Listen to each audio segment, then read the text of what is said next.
Alcohol, phenol, इथर आणि amines या दोन सेक्शनचा ऑर्गॅनिकचा भाग पाहिल्याच्या नंतर मी शक्यतो काय करतो, 4 टॉपिक आपल्या ऑर्गॅनिकमध्ये काय आहे, अल्डिहाइड, कीटोन, कार्बोक्सिलिक ॲसिड आणि हॅलोजन डेरिव्हेटिव्हज ऑफ अल्केन, असे 4 टॉपिक झाल्याच्या नंतर मी प्रत्येक टॉपिकमध्ये कन्व्हर्जनला जात असतो.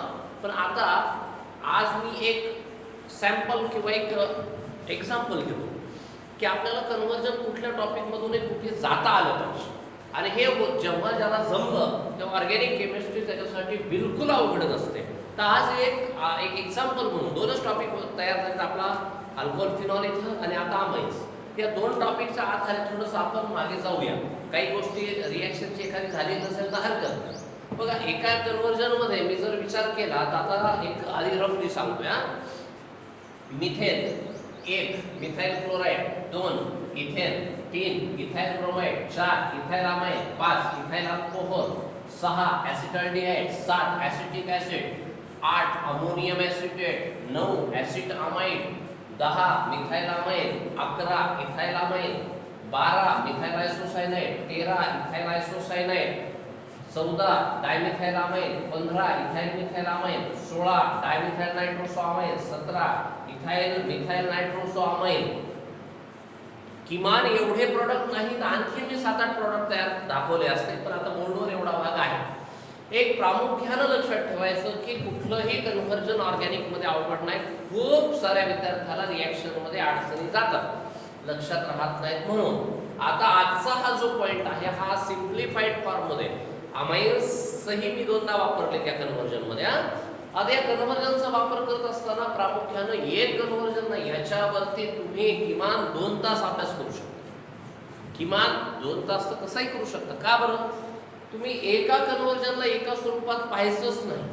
मी सोप्या स्वरूपामध्ये सांगतो. आपण वापरलाय मिथेन अल्केनचा saturated aliphatic hydrocarbons are known as alkane. Alkane are classified into 2 parts, n alkane आणि isoalkane. या अल्केनचा पहिला भाग घेतला मिथेन आणि ह्या मिथेनचं क्लोरिनेशन केलं. क्लोरिनेशन करत असताना प्रामुख्यानं यूव्ही लाईट ही कुठे रिॲक्शन माहितीये का? अल्केन टॉपिक मध्ये रिॲक्शन आहे. किंवा कुठे येणारे माहितीये का? हॅलोजन डेरिव्हेटिव्हज मध्ये येणार. म्हणजे एक सांगून ठेवतोय. परत कुठे येणारे ही रिॲक्शन, ही येणारे आपल्याला केमिकल कायनेटिक्स मध्ये. या रिॲक्शनचा रेट हा 0 असतो. का असतो? रिॲक्टंटचं प्रोडक्टमध्ये रूपांतर होत असताना कधी कधी रिॲक्शनची गती वाढवावी लागते आणि ती वाढवत असताना कॅटॅलिस्ट अथवा टेम्परेचर काम करत असतं. आणि ज्या रिॲक्शनचा रेट हा रिॲक्टंटवर डिपेंड नसतो अशाला 0 ऑर्डर रिॲक्शन म्हणतात. म्हणजे तुम्ही मिथेन आणि Cl2 कितीही घेतला तर रिॲक्शन होणार नाही जोपर्यंत तुम्ही ती यूव्ही लाईट मध्ये पास केला नाही तोपर्यंत. याचा अर्थ या रिॲक्शनचा रेट हा यूव्ही लाईटवर डिपेंड आहे. अशा पद्धतीनं पहिला प्रोडक्ट तयार झाला मिथाइल क्लोराइड. आता मी बोर्डवर सर्वच काही एक्सप्लेन करत नाही, सोप्या सोप्या रिॲक्शन्स आहेत. त्याच टॉपिक मध्ये प्रिपरेशन ऑफ अल्केन मध्ये लक्षात घ्या. आता पहिला प्रश्न विचारला, मिथेनचं रूपांतर इथेन मध्ये कसं करणार? तर आपण पहिली रिॲक्शन केली, मिथाइल क्लोराइड तयार केला, Na टाकला.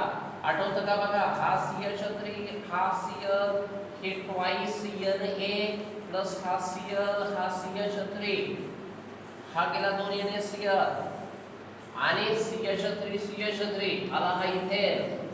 या रिॲक्शनचं नाव दिलं होतं तुम्ही woods reaction. The reaction in which lower alkyl halide reacts with the sodium in presence of a dry ether, gives higher alkane. Instead of sodium जर आपण झिंक वापरलं त्याला आपण फ्रँकलाईन रिॲक्शन असं म्हणतो. आणि हा झाला अल्केनचा दुसरा सेक्शन. ठीक आहे. हॅलोजन डेरिव्हेटिव्हज मध्ये आपल्याला हॅलोजन डेरिव्हेटिव्ह तयार करत असताना क्लोरिनेशन सोबत ब्रोमिनेशन एक Br नाही Br2 घ्यावं लागेल. इन प्रेझेन्स ऑफ AlBr3 हायड्रोजनची जागा जो आहे हा Br घेतो. ह्या रिॲक्शनला काही विशेष नसल्यामुळे काही एक्सप्लेन केलं नाही. पुन्हा हा इथाइल ब्रोमाइड तयार झाला. इथाइल ब्रोमाइड हा तयार झाल्याच्या नंतर त्याच्यावर अमोनियाची रिॲक्शन घ्यायची जी आपण या टॉपिक मध्ये पाहिली. ज्या सोप्या रिॲक्शन आहे त्याच्याबद्दल मी काही जास्त सांगणार नाही. मग आता हा Br हा हायड्रोजन सोबत गेल्याच्या नंतर आपण अमाइन्सच्या प्रिपरेशन मध्ये हॉफमन सिंथेसिस या प्रोसेसचा वापर करत असताना alkyl halides are converted into alkyl amines हा सेक्शन पाहिला, तो तयार झाला इथाइल अमाइन. आता याच टॉपिकमध्ये आपण नायट्रस ॲसिडची रिॲक्शन घेतली.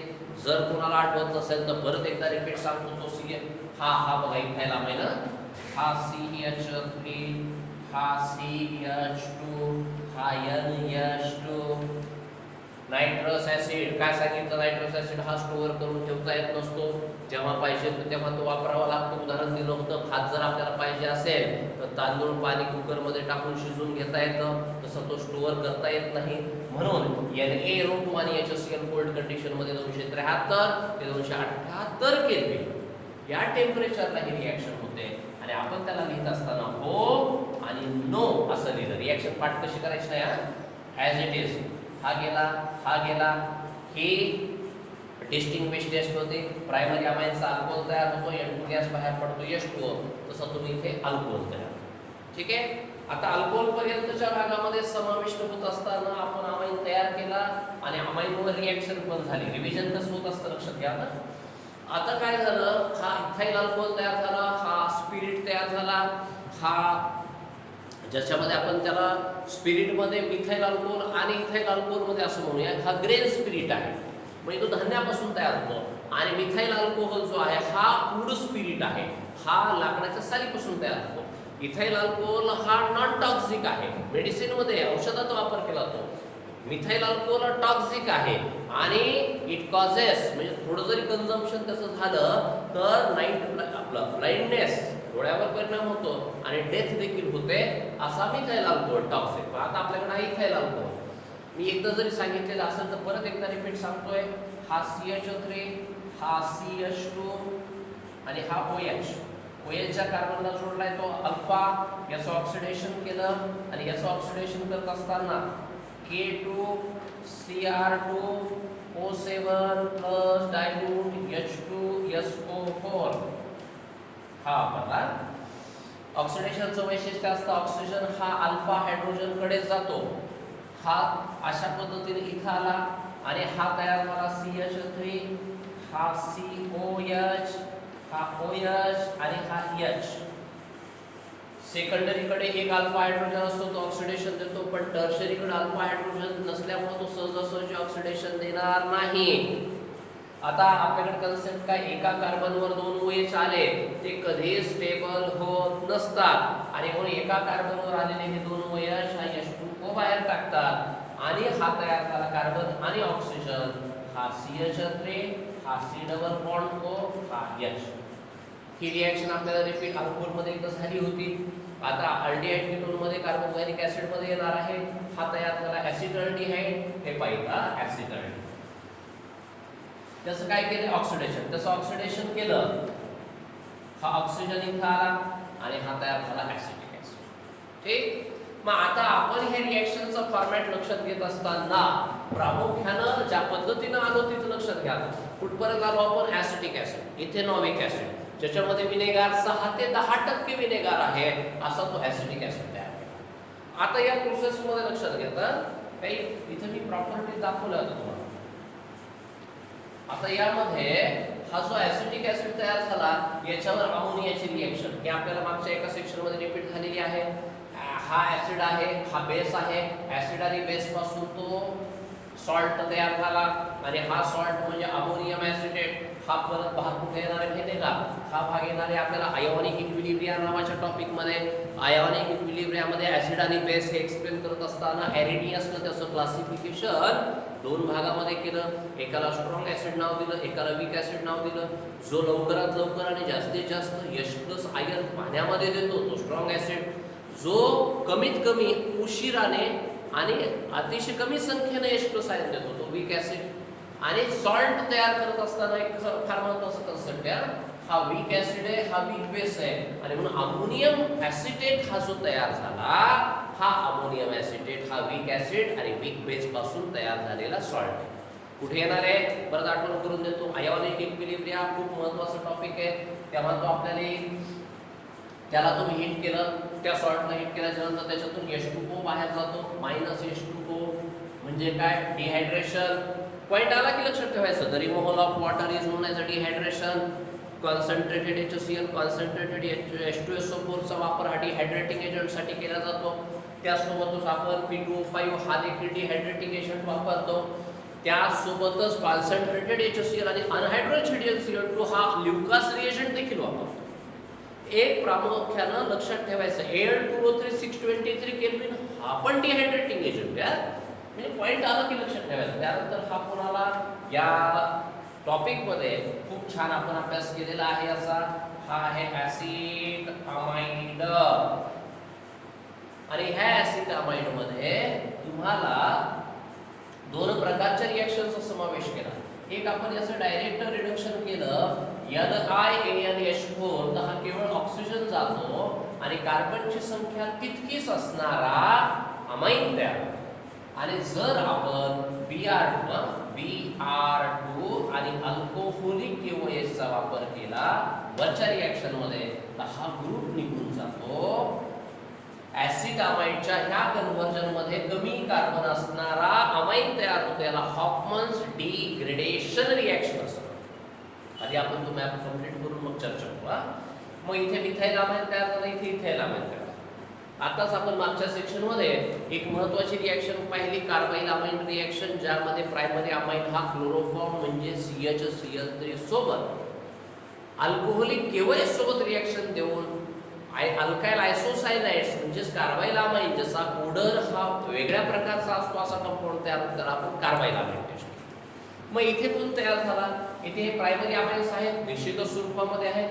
CHCl3 आणि KOH रिएक्शन केल्यावर काय झालं? आयसोसायनाइड्स तयार झाले. पहिल्या केसमध्ये कोण तयार झाला? मिथाइल आयसोसायनाइड तयार झाला. दुसऱ्यामध्ये कोण तयार झाला? इथाइल आयसोसायनाइड तयार झाला. मग आता आपण मागच्या सेक्शन मध्ये नेमकंच पाहिलेलं आहे याचं रिडक्शन केल्यावर काय होतं. आपला पॉइंट काय आहे? अल्काइल सायनाइडचं रिडक्शन केलं तर प्रायमरी अमाइन तयार होतं. अल्काइल आयसोसायनाइडचं रिडक्शन केलं तर सेकंडरी अमाइन तयार होतं. मग हे कोण आहेत? आयसोसायनाइड्स आहेत. याचं रिडक्शन केल्यावर काय होईल? निश्चितच सेकंडरी अमाइन असेल. बघा आता हा CH3N आणि परत वैशिष्ट्य काय सांगितलं? आयसोसायनाइडचं रिडक्शन केल्यानंतर तयार होणाऱ्या सेकंडरी अमाइन मध्ये CH3 हा मिथाइल ग्रुप असायलाच पाहिजे. म्हणजे त्या आयसोसायनाइडच्या C चं रूपांतर CH3 मध्ये होतं आणि मग हा डायमिथाइल अमाइन तयार झाला. आता बघा C2H5 जशाला तसा N काय सांगितलं? C ची जागा CH3, रिपीट C ची जागा CH3 आणि अशा पद्धतीने डायमिथाइल अमाइन इथाइल मिथाइल. पुढे काय दाखवलं मी? एक रिएक्शन दाखवली. या रिएक्शन मध्ये नायट्रस ऍसिडची रिएक्शन आहे. हे सेकंडरी अमाइन्स आहेत. नायट्रस ऍसिड म्हणजे NaNO2 आणि HCl इन कोल्ड कंडिशन 273 ते 278 केल्विनला प्रायमरी अमाइन हा अल्कोहोल आणि नायट्रोजन गॅस देतो. सेकंडरी अमाइन हा येलो ऑइल नायट्रोसो कंपाऊंड देतो. टर्शरी अमाइन हा साधारण कंडिशन मध्ये रिएक्शन देत नाही. जर ड्रास्टिक कंडिशन मध्ये रिएक्शन झाली तर ट्राय अल्काइल अमाइन किंवा टर्शरी अमाइन आणि अल्किन देतो. तर या नायट्रस ऍसिडची रिएक्शन दाखवल्याच्या नंतर सेकंडरी असल्यानं येलो ऑइली नायट्रोसो कंपाऊंड बघा डायमिथाइल, जे जेव्हा आपण कंपाऊंडचं नाव टाकतो dimethyl nitroso amine, ethyl methyl nitroso. बरं की आता हा भाग पाहत असताना प्रामुख्याने 17-18 कन्वर्जन तुम्ही एका रिएक्शन मध्ये दाखवले. तुम्ही जर याचं ऍसिटायलेशन केलं तर तुम्हाला एक ऍसिटिल प्रोडक्ट तयार होईल. हायड्रोजनची जागा जो आहे हा ऍसिटिल घेईल. म्हणजे तुम्हाला रिएक्शनचा फॉर्मॅट लक्षात घ्या.